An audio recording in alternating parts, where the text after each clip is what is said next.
दिल्ली के सीलमपुर में हुई 17 साल के कुणाल की हत्या के बाद पुलिस ने जिक्रा नाम की लेडी डॉन को गिरफ्तार कर लिया है। पुलिस ने मामले में अन्य आरोपियों को पकड़ने के लिए जिक्रा की पुलिस कस्टडी की मांग की थी, जिसके बाद उसे 2 दिन की पुलिस कस्टडी में भेज दिया गया।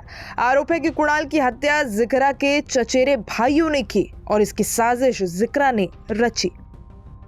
वो कुणाल से भाई पर हुए हमले का बदला लेना चाहती थी। जिन 2 लोगों ने गुरुवार रात को कुणाल पर हमला किया वो नाबालिग बताए जा रहे हैं। इस बीच 22 साल की लेडी डॉन जिक्रा को लेकर हर रोज नए खुलासे हो रहे हैं। टाइम्स ऑफ इंडिया की रिपोर्ट की माने तो सीलमपुर हत्याकांड की मास्टरमाइंड लेडी डॉन जिक्रा 2 साल के बच्चे की मां थी और अपने पति से अलग रह रही थी। बताया यह भी जा रहा है कि वो मस्तान गैंग का हिस्सा थी, जिसे शोएब मस्तान नाम का शख्स चला रहा था। फिलहाल वो लूट के मामले में जेल के अंदर है। रिपोर्ट्स की माने तो जिक्रा नाबालिग लड़कों की एक गैंग तैयार कर रही थी ताकि उनके जरिए आपराधिक गतिविधियों को अंजाम दे सके। उसने अपनी गैंग में 8 से 10 नाबालिग लड़के रखे हुए थे। कुणाल हत्याकांड में शामिल 2 आरोपी भी इसी गैंग का हिस्सा थे। हालांकि इनमें से एक आरोपी अगले महीने 18 साल का होने वाला है। इससे पहले खबर थी कि वो जेल में बंद हाशिम बाबा की पत्नी जोया की बाउंसर के रूप में काम करती थी। वो जोया के जरिए हाशिम बाबा तक पहुंचना चाहती थी और जोया के गिरफ्तार होने से पहले वो उसी के साथ रह रही थी। जब जोया गिरफ्तार हुई तो उसने अपनी अलग गैंग बनानी शुरू कर दी। वहीं उसने पूछताछ के दौरान पुलिस को बताया था कि पिछले साल नवंबर में लाला और शंभू नाम के 2 लोगों ने उसके भाई पर हमला किया था। ये दोनों कुणाल के दोस्त हैं। उस वक्त वहां कुणाल भी था, लेकिन वो नाबालिग था, इसके लिए उसका नाम FIR में नहीं आया। जिक्रा और उसके भाई को लगता था कि कुणाल की वजह से ही उसके भाई पर हमला हुआ, इसीलिए उन्होंने कुणाल से बदला लेने का प्लान बनाया था। गुरुवार की शाम कुणाल अपने पिता के लिए चाय बनाने के लिए दूध लेने निकला था, तभी वहां उसे आरोपी मिल गए। उन्होंने उस पर चाकू से वार कर दिए। इसके बाद कुणाल किसी तरह एक क्लिनिक पहुंचा, जहां डॉक्टर ने उसका प्राथमिक उपचार किया और फिर उसे अस्पताल ले जाने लगे, लेकिन रास्ते में ही कुणाल ने दम तोड़ दिया। गौरतलब है कि जब से कुणाल की हत्या हुई है पूरे घर में मातम पसरा है। परिवार के सभी लोग न्याय की गुहार लगा रहे हैं।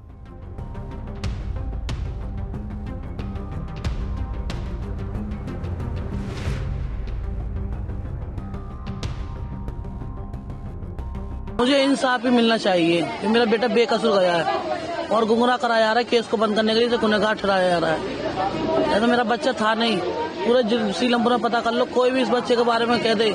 मेरे बच्चे ने कभी जेल नहीं काटी, मेरा बच्चा थाना नहीं गया, कभी कोई रिकॉर्ड चेक करो, इसके रिकॉर्ड होंगे। आज गुजरा क्यों कह रही है? ये मारने के बाद, किसी लाल को मारने के बाद बोल रही है कि गुनहगार था। दूसरा तेरा सत्यानाश होगा, तेरा बुरा होगा, माँ की हाय पड़ेगी। जो तुझे सरी बेटे को मारा है, लाल को मारा, तेरा बहुत बुरा एंड आएगा। तो कुत्ते की मौत मरेगी, मेरी हाय पड़ेगी तुझ पे। जिससे तेरा बलदा था उसे मारती तो मेरे छाती सबर होती। जिससे तेरा दुश्मन थे उसने मारती, घुस के मैं तेरा साथ देती। तूने मेरे बच्चे को मारा, तूने मेरे को बहुत बुरा करा, मैं तेरा साथ देती, मैं तेरा साथ देती। तूने मेरे लाल को मार दिया बेकसूर को, ये तो मैं छोड़ूंगी नहीं। तो मेरे एक बार हाथ में आ जा तो सारा बलदा ले लूंगी मैं एक बार ही। ये बताइए कि साहिल जो है उसने भी मारे थे, तो साहिल ने मारते, गिरफ्तार हो गया है। साहिल ने मारते सौरभ के, इनका भेजा निकाल दिया था सौरभ का। साहिल ने हमला करा था पहले साहिल ने, फिर साहिल अपने लाला को खून दिखाई। लाला ने क्रोध में अपने भाई का बलदा लेने के लिए चाकू से वार किया, पर लाला ने इस तरीके से मारा तो नहीं जान से। लाला ने जान से नहीं मारा, चाकू छुआ है खाली। वो तो जिंदा घूम रहा है ना, कत्ल तो नहीं हुआ ना। तो इस बच्चों को बेकसूर को क्यों मार दिया? मैं तो यही कहूंगी, माँ से माँ हूँ। क्या मांग कर रहे हैं जो गिरफ्तार? मैं इनकाउंटर चाहिए, मुझे इनकाउंटर चाहिए ना। सरकार बंद कर दो, सरकार चलाना बंद कर दो, पुलिस का थाना बंद कर दो। जब किसी का कोई जवाब ही नहीं है, इनसे भी नहीं, से बंद कर दो बिल्कुल।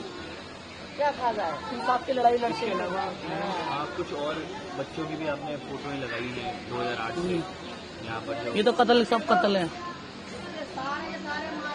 अगर ये बच गई ना तो मैं मर जाऊंगी, अगर ये बच गई ना तो मैं मर जाऊंगी।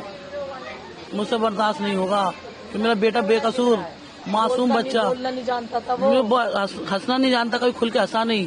एक मुस्कुराहट चेहरे की ले गई, खाली मुस्कुराना जानता था बस, खाली हंसना भी नहीं जानता था मेरा बच्चा। मेरा भाई 16 साल का, वो का 35 साल के, 30 साल के दोनों। उसका कोई मैटर नहीं था, हमारा कोई वो उससे कोई रिश्ता नहीं था। लाला वाला से हमारा कोई मतलब नहीं था। मेरा भाई रहता भी नहीं था। ये तो केस को गुमराह करा जा रहा है, झूठ बोला जा रहा है। मेरा भाई बहुत बेगुनाह था, बहुत भोला था, वो बहुत सीधा था वो। मुझे नहीं लगता अगर जिगरा को छोड़ दिया गया है तो नहीं लगता सरकार बंद करो। तुम्हारी सैलरियों से पेट नहीं भरता क्या? जिस रिश्वतों के पैसों से जी अपना घर चला रहे हो, हराम की कमाई खा रहे हो। तो आप क्या मांग करते हैं, कैसी सजा होनी चाहिए जिक्रा? कैसी सजा होनी चाहिए? उनका इनकाउंटर होना चाहिए, भगा के उनका इनकाउंटर होना चाहिए। इसके अलावा 2008 से हम देख रहे हैं कि 7 यहाँ पे जो मर्डर हुआ हाँ, यहाँ पर ऐसी हिंदू के बच्चों को मारा जाता है सिलमपुर के अंदर। मिनी पाकिस्तान बनाना चाहते हैं लोग, मिनी पाकिस्तान। बहुत गंदे लोग हैं यहाँ के सिलमपुर के, बहुत गंदे हैं। मेरे भाई को इंसाफ चाहिए। मेरा भाई बहुत बेगुनाह था, बेकसूर था। उसने कभी चू जवाब नहीं दिया, बोला नहीं, गूंगा था वो, बिल्कुल चुप रहता था, हंसता था, मुस्कुरा की बातें होती थी उसकी, मुंह से तो कभी बातें ही नहीं करा। इतना सीधा था वो, इतना लंबा चौड़ा, 16 साल में क्या उम्र थी उसकी। गलत होता तो शेर बन के घूमता। हमारा दिल मासूम तक थाने में नहीं गई, किसका नाम लेके घर पे आके कहती है, जाती थाने लेकर जाती, हमारे घर पे आके चाय पी रही है, खाना खा रही है, सब कुछ कर रही है, कोई मतलब नहीं है। कहती थी मेरे पेट में चाची बना रखा था चाची, मोमिना ने भी तेरे बेटे का नाम नहीं तो देखा। उसकी मुमानी, उसके मामा घर के सामने रहते हमारे रात को आए सारा घर जिक्रा के। उसकी मुमानी जब शादी हुई थी ना मेरी मम्मी से, छुड़ा कर लाया भी जेल से, और ते गलत काम करती है वो, किसी के फ्लैट में कब्जा कर लिया, इलीगल काम करती थी वो, ड्रग्स का काम करती थी, गलत काम करती थी, हथियार रखती थी, छोटे छोटे बच्चों से गोलियां बंदूक चलाती थी, किसी के प्लेट मार दी, किसी के चाकू मार दिए, डॉन बनती थी, दादागिरी दिखाती थी सिलमपुर की। अबे सिलमपुर में दिखाओ, बाहर दिखा के देखो दादागिरी क्या होती है, बदमाश क्या होता है। कल वो दादी की छुट्टी करा के लाया हॉस्पिटल से, मैं भी हॉस्पिटल से आया था सर। मेरा ऑपरेशन हुआ अभी, तो मैं 3 महीने से घर पे बीमार चल रहा हूँ। तो वही लड़का भागा दौड़ी करता था घर की, बेचारा दादी को भी देखता था, दादी के पैरालाइज हो गया है। वो हॉस्पिटल से आया छुट्टी करके, शाम को चाय के लिए दूध देने गया चौक पे, और चौक पे इसको घेर लिया है विशेष समुदाय के लड़कों ने। जिगरा नाम की लड़की, उसका भाई है साहिल, हाँ, उसका ग्रुप चलता है, 8-10 लड़के हैं उनके ग्रुप में, और उन्होंने जो है उसको, मेरे लड़के को घेर के अकेले को, और लेके 2-3 गली आगे के बात करनी चल, और उसको जबरदस्ती लेके चाकू से चाकू मार दिए, 15-20 चाकू मारे उसके।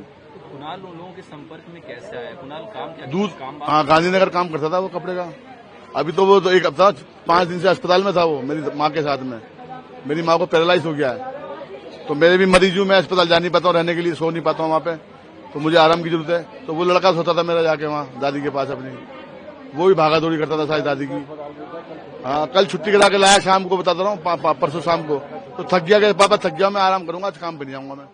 पूरे दिन सोता रहा घर में, शाम को उठा, मैं आया हूँ अर्बन अस्पताल से दवा लेके 4 बजे, तो शाम को मैंने 6 बजे के 7 बजे चाय के लिए दूध मंगाया से चौक पे से, दूध लेने गया चौक पे वो।